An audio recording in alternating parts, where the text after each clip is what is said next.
Assalamualaikum warahmatullahi wabarakatuh.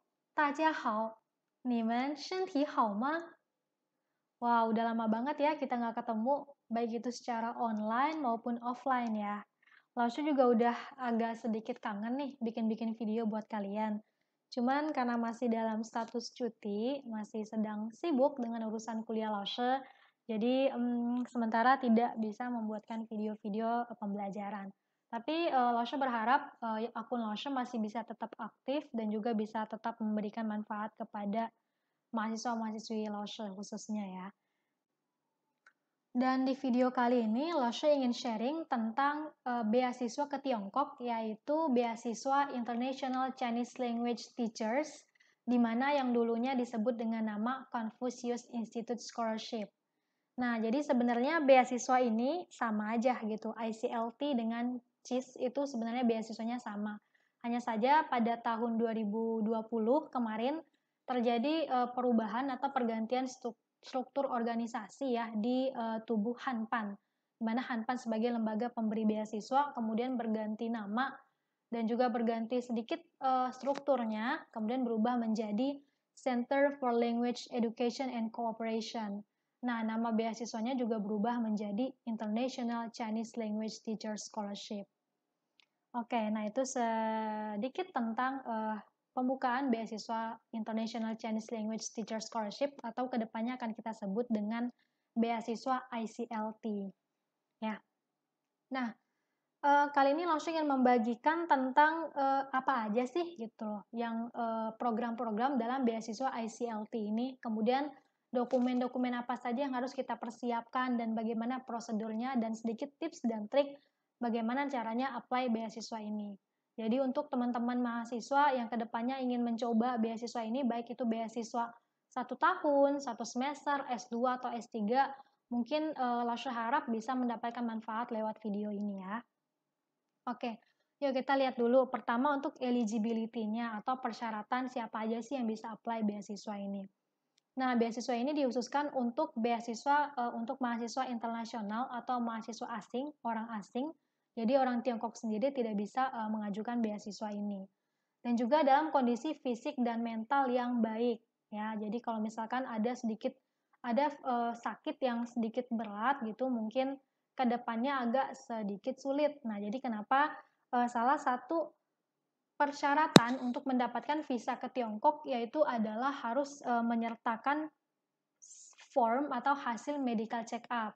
Jadi ketika kita akan udah dapat nih beasiswanya, kemudian kita mengajukan visa ke Tiongkok, itu kita harus pergi ke rumah sakit untuk melakukan medical check up. Biasanya di Tiongkok itu mereka punya form khusus, jadi form khusus untuk dikasih ke kita. Seperti ini kira-kira kita bawa ke rumah sakit untuk melakukan cek-cek ini, untuk mendapatkan visa ke Tiongkok. Nah, begitu sampai di Tiongkok, itu kita juga akan menjalani pemeriksaan kesehatan juga di sana untuk menentukan apakah kita betul-betul sehat secara fisik maupun mental untuk dapat melakukan kegiatan perkuliahan di Tiongkok. Nah, jadi teman-teman, kondisi fisik dan mental yang sehat itu sangat dibutuhkan untuk melakukan perkuliahan di luar negeri ya. Karena kalau misalkan kita dalam kondisi yang sakit berat, nah itu mungkin agak menyusahkan diri sendiri juga nantinya kalau misalkan kuliah ke luar negeri. Kemudian selanjutnya adalah karena beasiswa ini saja dari namanya adalah International Chinese Language Teacher Scholarship, maka memang ditujukan untuk orang-orang yang kedepannya punya komitmen untuk bekerja di bidang pendidikan bahasa Mandarin atau sinologi atau bidang-bidang yang relate dengannya. Nah, ini biasanya ditujukan untuk beasiswa pada program S1, S2, S3 atau beasiswa bergelar ya. Untuk yang beasiswa cuma 1 tahun atau summer camp-nya seperti itu tidak ada persyaratan yang terlalu strict untuk ini. Selanjutnya usianya di antara 16 sampai 35 tahun. Nah, di sini misalnya untuk tahun 2021 ya, 16 sampai 35 tahun. Untuk yang mau mengajukan beasiswa S1 itu maksimal berusia 25 tahun. Untuk yang beasiswa S2, S3 itu biasanya maksimal 45 tahun. Kalau misalkan dia adalah guru atau dosen. Nah, kemudian apa aja sih program yang ada di dalam beasiswa ICLT ini. Di antaranya itu ada 7 program yang bisa kalian apply, yang bisa kalian lamar nantinya. Namun 7 program ini punya kriteria dan juga persyaratannya masing-masing. Nah, di antara 7 itu ada 3 adalah program degree ya, atau program dengan gelar. Di mana DTCSOL itu adalah untuk program S3, kemudian MTCSOL itu adalah program S2, BTCSOL itu adalah program S1. Nah, jadi belakangnya kok panjang banget ya. TCSOL itu adalah singkatan dari Teaching Chinese to Speakers of Other Language. Ya, dari namanya saja kita tahu ya bahwa ini beasiswa International Chinese Language Teacher Scholarship, di mana memang beasiswa yang ditujukan untuk orang-orang yang ingin mengabdikan dirinya di bidang pengajaran atau pendidikan bahasa Mandarin ataupun sinologi dan juga linguistik bahasa Mandarin. Nah, selanjutnya ada one academic year study, ada one semester study, ada 4 week study, dan juga cooperative scholarship. Jadi dari ketujuh ini teman-teman bisa apply nantinya, tergantung dari kualifikasi teman-teman sendiri juga ya. Dan di sini ada cooperative scholarship, itu di mana adalah beasiswa kerjasama institusi. Nah, dalam hal ini, alhamdulillah UAI juga sudah bekerja sama dengan FNU. Nah, jadi untuk dalam proses pengajuan beasiswa, biasanya lewat jalur cooperative scholarship ini, kemungkinan atau peluang kita untuk mendapatkan beasiswa itu bisa lebih besar.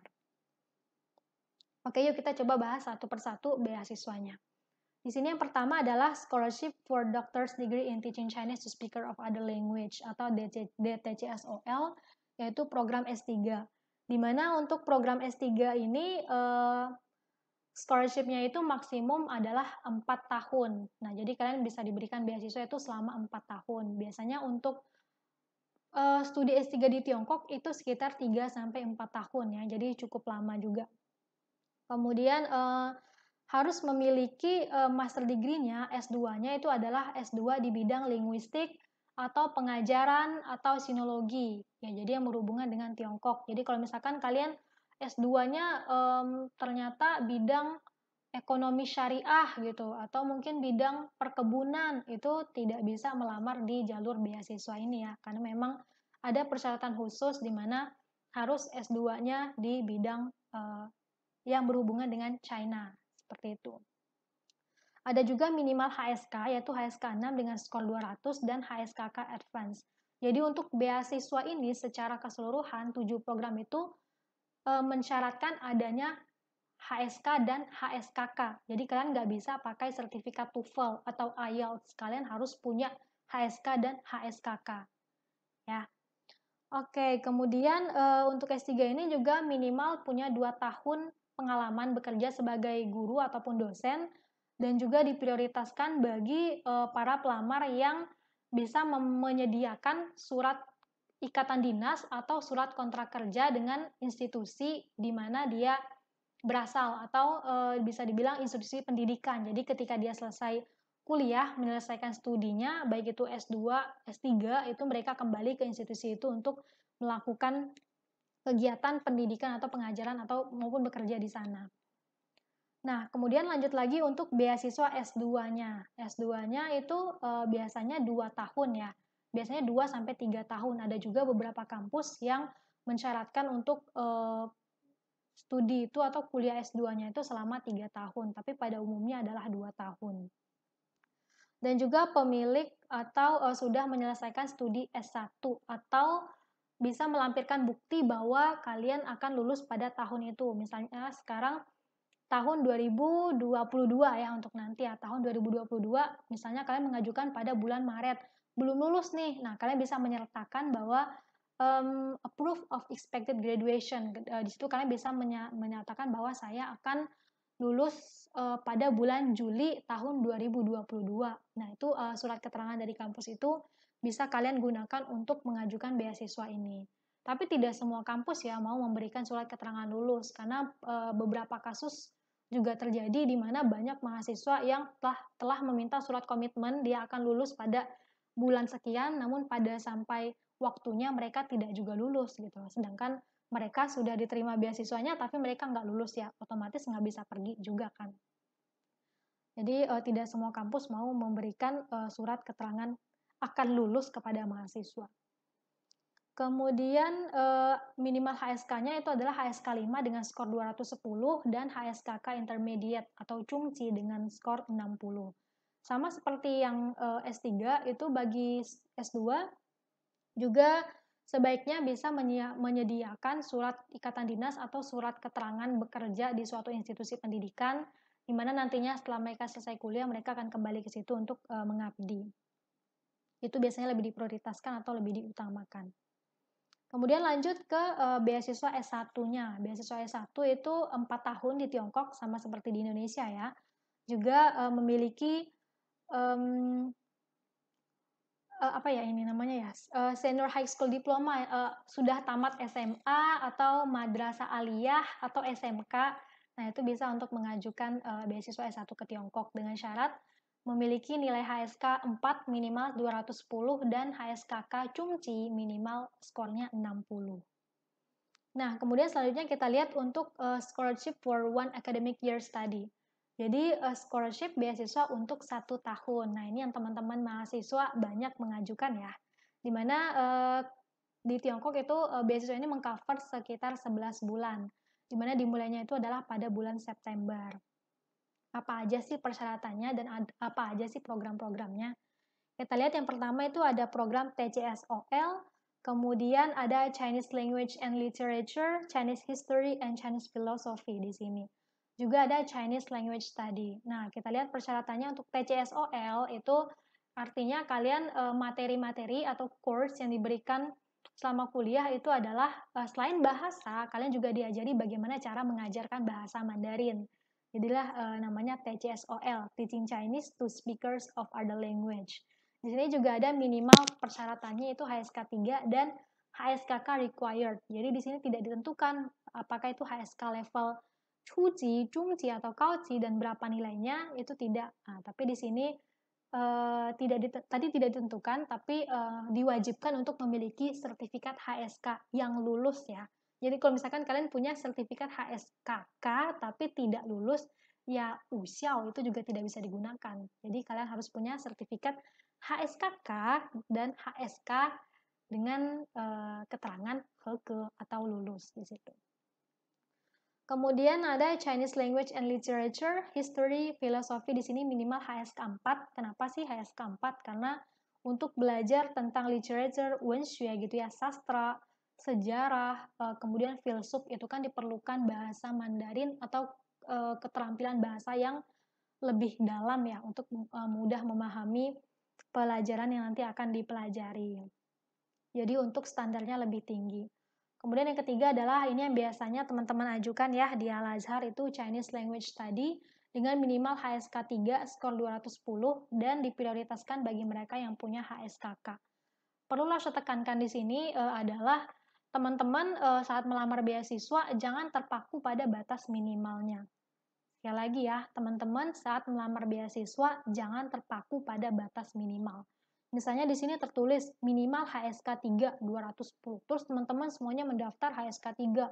Ya dapat 211, alhamdulillah gitu, udah senang, saya sudah lulus minimal. Jangan seperti itu berpikirnya.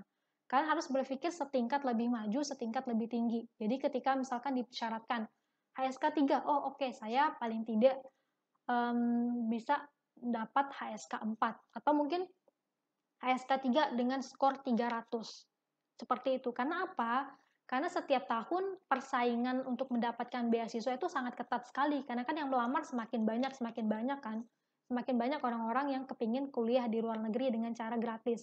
Oleh karena itu untuk persaingannya semakin ketat. Jadi kalau misalkan teman-teman ada di level terbawah gitu kan, baru di di batas minimalnya gitu kan, mungkin teman-teman akan tersaingi dengan teman-teman yang lain yang mungkin punya kualifikasi yang lebih bagus. Jadi sarannya Loshe, teman-teman bisa lebih meningkatkan kualifikasi dirinya sendiri untuk melakukan atau mengumpulkan dokumen mengajukan beasiswa. Di sini juga priority who provide HSKK.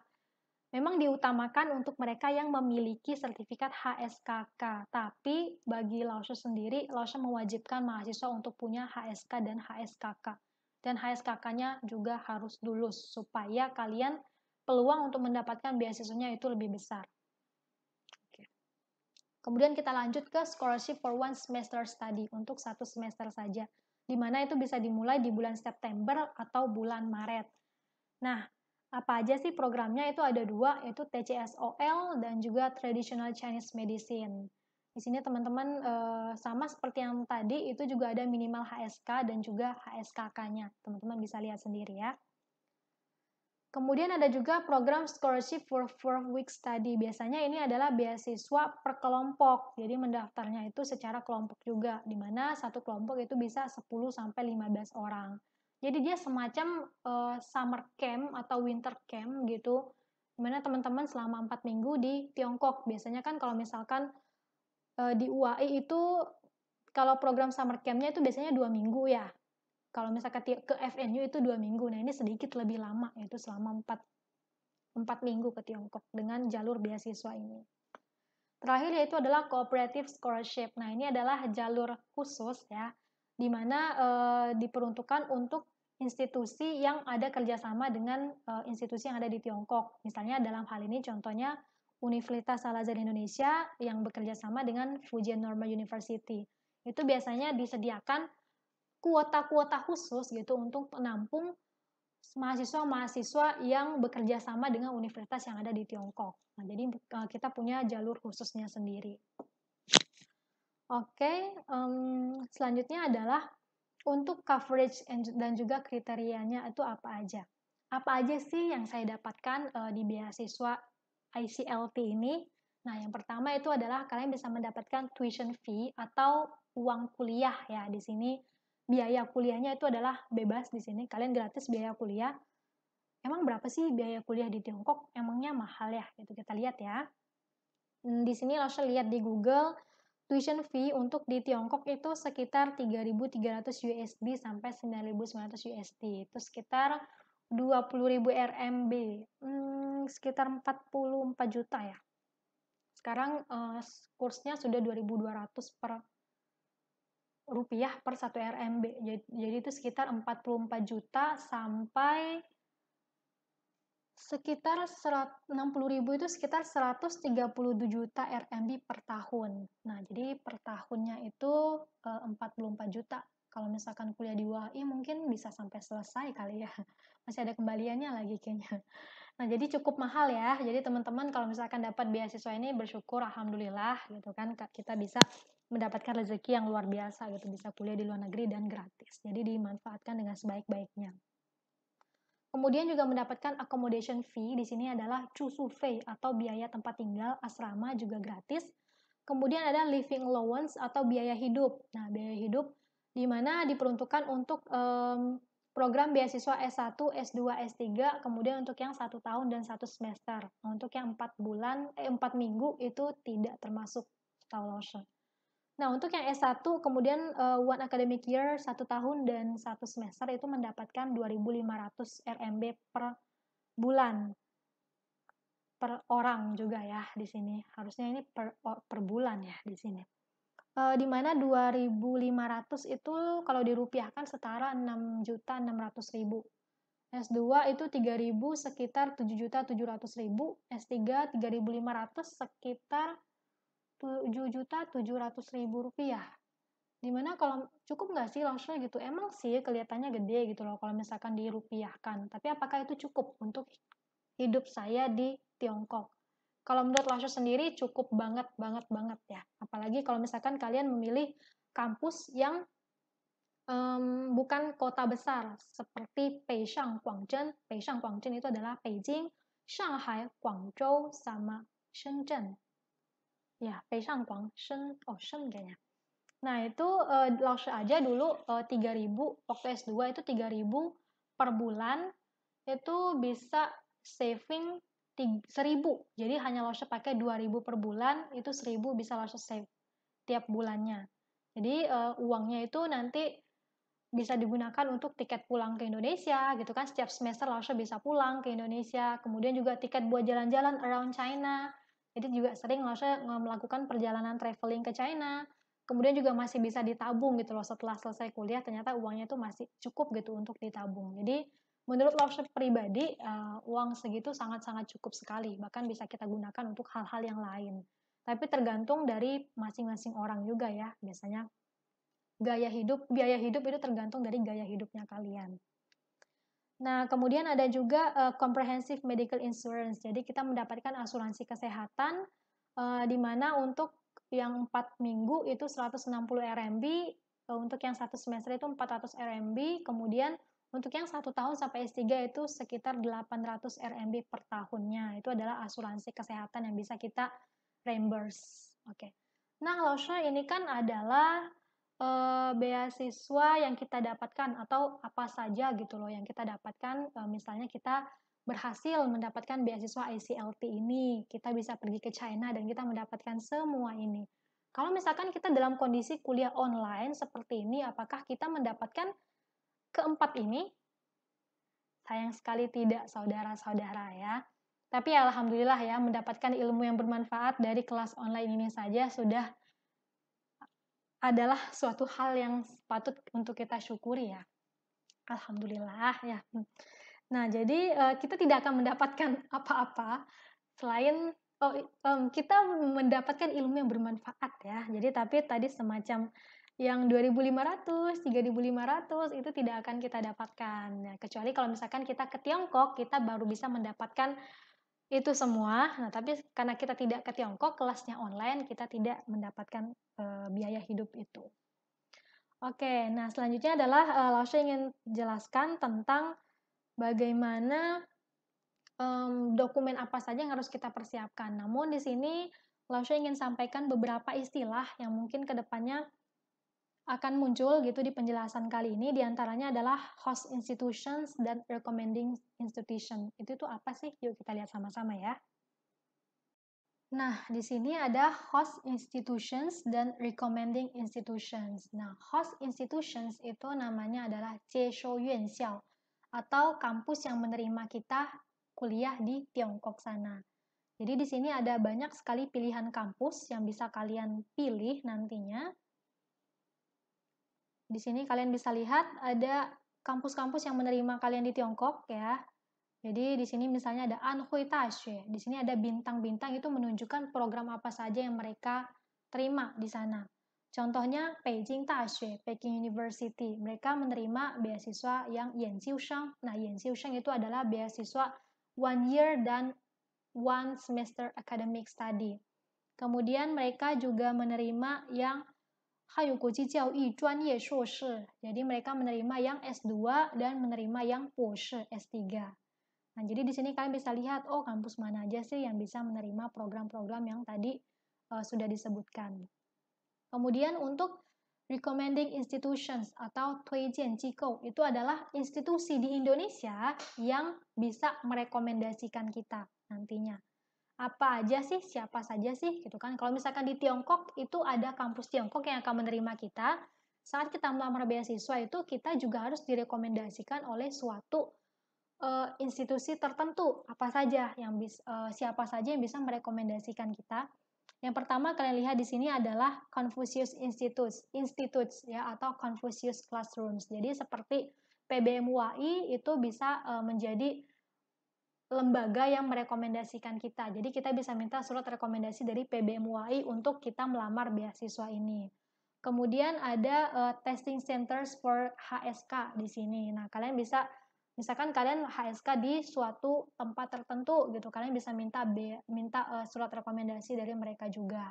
Dan juga ada dari di sini Zhongguoju Dashiguan ya. Jadi untuk kedutaan besar. Jadi kedutaan besar juga bisa merekomendasikan kita atau kita bisa minta rekomendasi dari mereka. Tentunya dengan persyaratan yang mungkin mereka khususkan. Seperti itu ya. Nah, kita kembali lagi.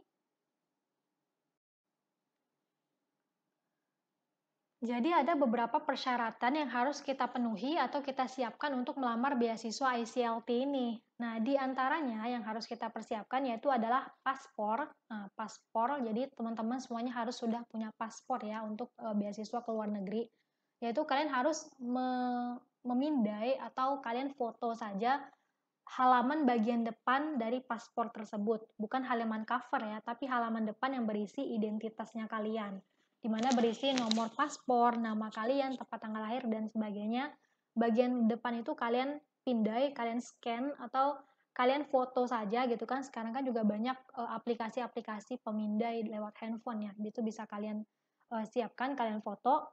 Kemudian juga sertifikat HSK dan juga HSKK itu sudah harus ada dengan masa berlaku 2 tahun. Nah, misalnya kalian tahun Maret 2021 itu ikut HSK. Nah, ini sertifikat HSK dan HSKK ini masih bisa kalian pakai sampai tahun 2023 bulan Maret. Jadi masa berlakunya adalah 2 tahun.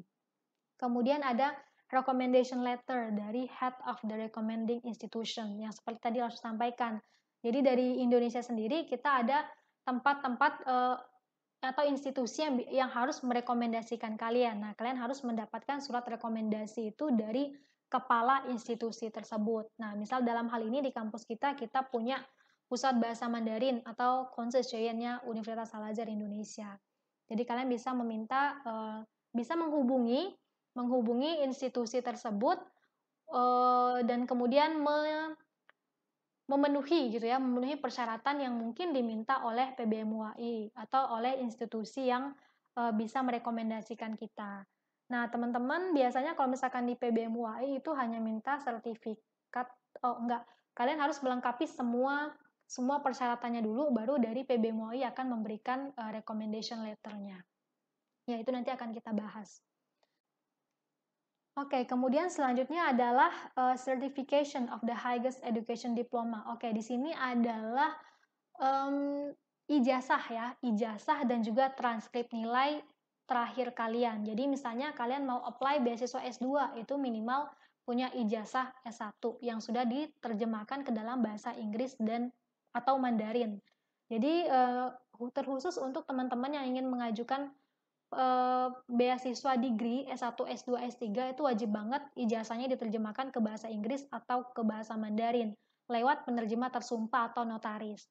Nah, untuk teman-teman yang hanya ingin mengajukan beasiswa 1 year atau 1 semester academic scholarship, itu kalian cukup mengupload atau mensubmit ijazah kalian itu apa adanya aja. Jadi ijazah dan juga transkripnya itu apa adanya.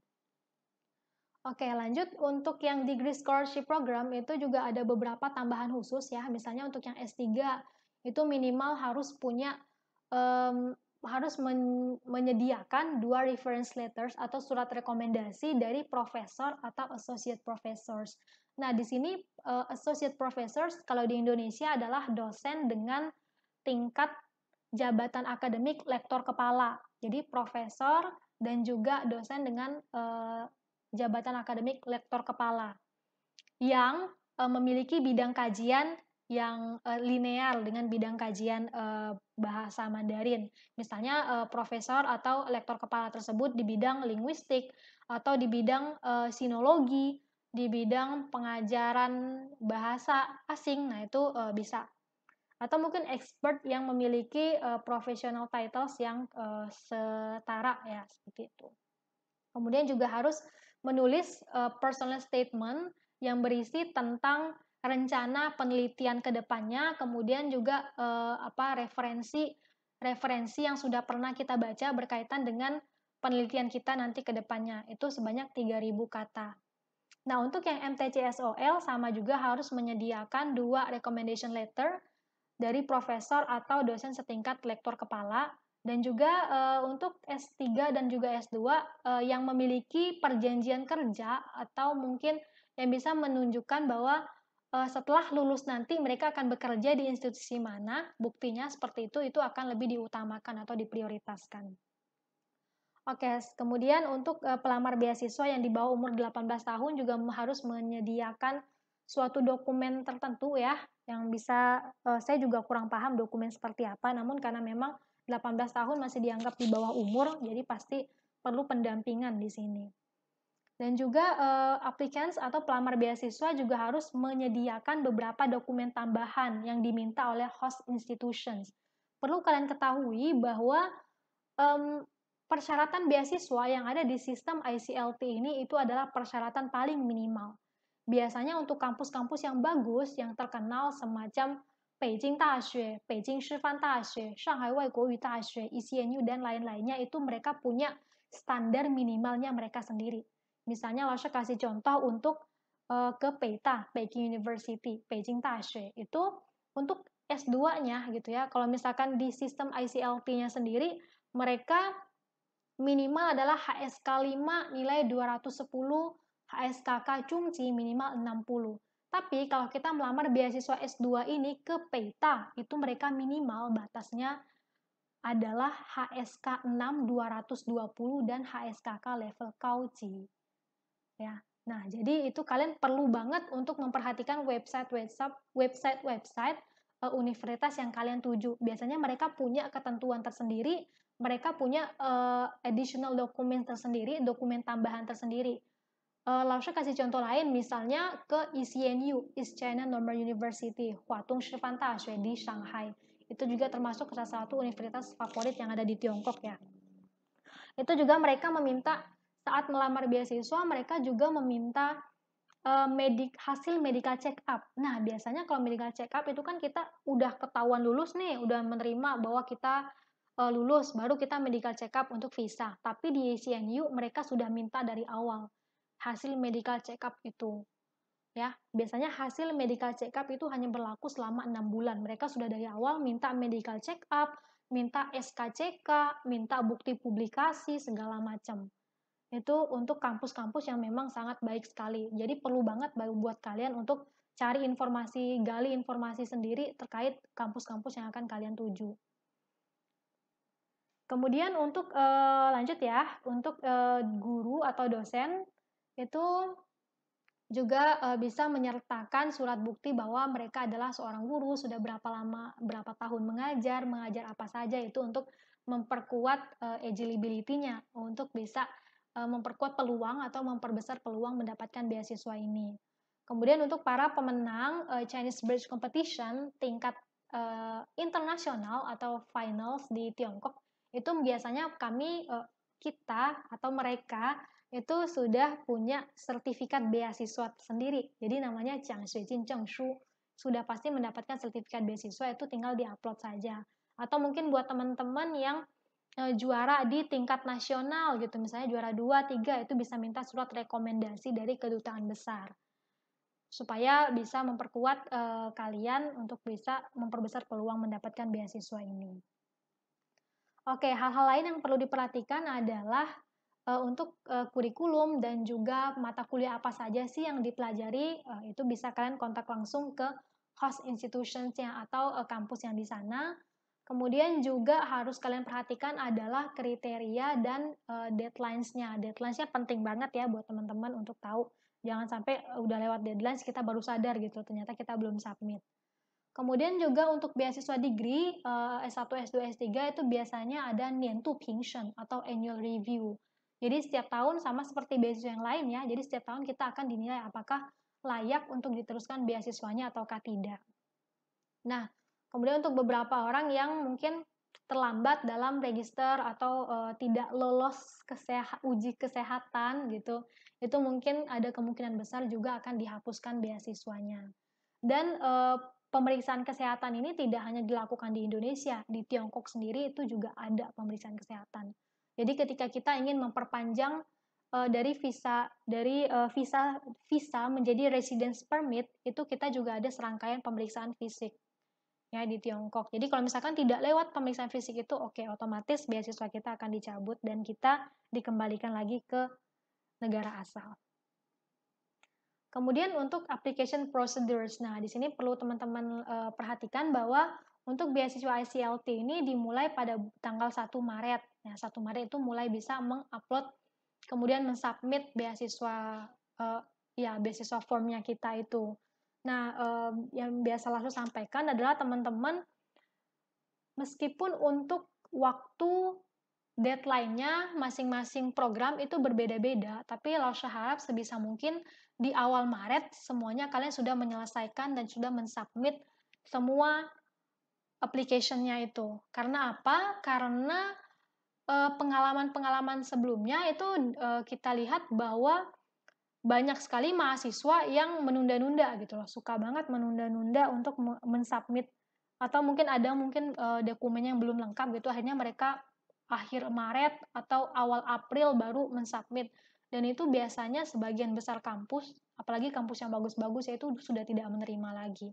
Biasanya dalam 2 minggu pertama bulan Maret, jadi tanggal 1 sampai 15 Maret itu adalah waktu-waktu yang sangat penting banget ya gitu. Biasanya di waktu-waktu itu kampus-kampus di Tiongkok mencari mahasiswa-mahasiswa terbaik untuk masuk ke dalam kuota beasiswa universitas mereka. Jadi misalkan teman-teman udah ujung-ujung gitu kan, udah deket deadline baru apply, kemungkinan application kalian itu tidak dilihat sama sekali oleh kampus. Apalagi diterima, kan dilihat aja enggak, apalagi akan diterima. Jadi perhatikan untuk persiapannya, kalian coba persiapan di bulan Januari, Februari. Di bulan Maret awal itu kalian sudah submit formnya. Nah, caranya bagaimana? Itu adalah semuanya full online registration dan bisa kalian lakukan sendiri ya. Jadi kalian nggak perlu pergi ke agent gitu untuk minta bantu, ini tidak perlu banget, kalian bisa lakukan itu sendiri. Kalian tinggal masuk ke websitenya saja, cis.chinese.cn, kemudian mengupload application materials-nya, kemudian kalian track application progress-nya, seperti ini kira-kira. Jadi ada 5 tahap. Tahap pertama itu adalah tahap kalian dalam mengisi form. Kemudian setelah selesai, form kalian akan masuk ke recommending institutions. Jadi institusi yang merekomendasikan kalian. Misalnya kalian dari UAI, kalian minta rekomendasi dari PBM UAI. Nah, jadi setelah kalian mensubmit formnya kalian, berkasnya kalian akan masuk ke PBM UAI. PBM UAI akan ngecek tuh gimana, apakah sudah sesuai dengan persyaratan. Kalau misalkan sudah, mereka akan okekan, akan masuk ke kampus di Tiongkok. Misalnya kalian tujukan ke FNU. Nah, di sini kalian dari FNU akan mengecek juga tuh, udah sesuai belum nih dengan kriteria, udah sesuai belum nih dengan persyaratan. Kalau misalkan belum, kalian akan dikembalikan lagi ke level 1. Kalau misalkan ternyata ada fotonya yang tidak, atau dokumennya tuh fotonya agak kabur gitu, atau tidak jelas, itu kalian kemungkinan akan ada dokumen yang harus diminta untuk upload ulang. Jadi kalian harus setiap hari kalian lihat bagaimana progres dari application-nya kalian itu. Nah, kalau misalkan dari sini sudah oke, nggak ada masalah, kalian akan masuk ke um, bagian yang penentunya itu, gitu. Jadi Jiangxuejin Pingshen. Kalau dulu itu namanya Hanpan ya, sekarang itu kan Chinese Education Language and apa gitu loh, lupa. Oke, di sini menentukan apakah kalian diterima atau tidak. Kalau misalkan diterima, akan masuk ke tingkat 5 gitu kan. Shouyu Jiangxuejin. Artinya kalian beasiswanya diterima, berhasil mendapatkan beasiswa itu. Tapi kalaupun tidak, kalian akan masuk ke sini, tidak dikasih beasiswanya. Kita lihat yuk contohnya. Nih, misalnya kalian bisa lihat, oh ya, kalian bisa lihat di sini bagaimana sih progres saya, apa sih yang kurang, kalian buka di Cakan di sini akan keluar seperti ini. Nah, di sini kalian lihat, oh ya, dari sini ini kan kalian masuk nih, misalnya nama kalian ABCDE, tanggal sekian kalian submit, masuk ke Kongyuan, masuk ke recommending institutions-nya. Oh, si PBM Waing merasa udah oke, Tongyi Tuijian. Mereka akan masuk ke kampus di Tiongkok. Kemudian di kampus di Tiongkok merasa bahwa oh ternyata transkrip nilai yang kalian upload itu tidak jelas. Kalian harus mengulangi untuk upload ulang. Kalian tuh akan dikembalikan lagi ke tingkat 1 di sini. Kalian harus upload lagi sesuai dengan permintaan dari recommending dan host institutions-nya itu. Sampai selesai. Sampai di sini 审核该生符合我校录取要求，现予以录取，预录取di sini. Berarti itu kalian sudah diterima oleh kampus. Tinggal menunggu persetujuan dari Hanpan-nya ya, kalau dulu namanya ya. 通过专家评审授予奖学金. Ketika sudah mendapatkan ini, selamat, berarti kalian sudah lolos beasiswanya. Seperti itu. Nah, kalau misalkan sudah lolos beasiswanya, silakan periksa email kalian. Insya Allah kalian akan mendapatkan sertifikat beasiswa seperti ini. Nah, ini kebetulan adalah Fushita, Fujian Shifan Daxue. Jadi mendapatkan sertifikat beasiswa yang seperti ini. Silakan di print sendiri untuk dijadikan salah satu syarat untuk mengajukan visa ke Tiongkok, ya. Nah, untuk application deadlines-nya perlu juga kalian perhatikan bahwa untuk yang masuk bulan Juli, itu biasanya untuk yang 4 minggu itu maksimal tanggal 15. Untuk yang masuk September, itu yang S1, S2, S3, kemudian yang 1 tahun, itu maksimal adalah tanggal 15 Mei.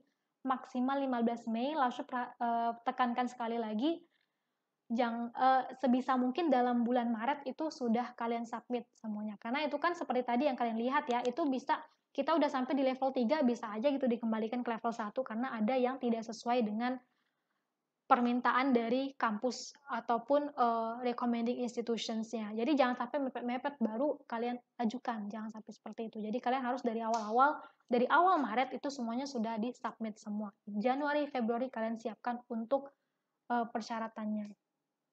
Kemudian untuk penilaiannya itu based on HSKK dan HSKK scores-nya kalian. Jadi yang paling penting itu adalah nilai HSK dan HSKK. Untuk pengumuman beasiswa itu biasanya H-3 bulan dari waktu masuk. Misalnya September itu mungkin kemungkinan Juni akhir, Juli awal, Juli pertengahan itu sudah keluar hasil beasiswanya. Nah, baik, sekian mungkin itu penjelasan tentang program-program, kemudian beberapa syarat umum yang diperlukan untuk mengajukan beasiswa ICLT ini. Teman-teman bisa mulai memikirkan bagaimana caranya mempersiapkan dokumen-dokumen yang tadi diminta. Untuk selanjutnya mungkin kalau Lasha ada waktu, insya Allah Lasha akan bikin video lagi ya buat kalian untuk menjelaskan step by step bagaimana caranya melamar beasiswa 1 tahun atau 1 semester, bagaimana cara memasukkan data di sistemnya, kemudian submit-nya bagaimana, model-model datanya seperti apa. Nah, itu insya Allah kalau Lasha ada waktu akan Lasha buatkan videonya. Kemudian bagaimana step by step untuk melamar beasiswa S2 ataupun S3 ya. Kemudian sharing about Shanghai Government Scholarship. Alhamdulillah Lasha untuk S3-nya mendapatkan beasiswa SGS ini sedikit berbeda dengan beasiswa yang tadi Lasha sampaikan. Nah, jadi mungkin nanti akan Lasha sharing sedikit bagaimana tentang beasiswa ini ya. Dan juga sedikit sharing about Chinese Government Outstanding International Student Scholarship.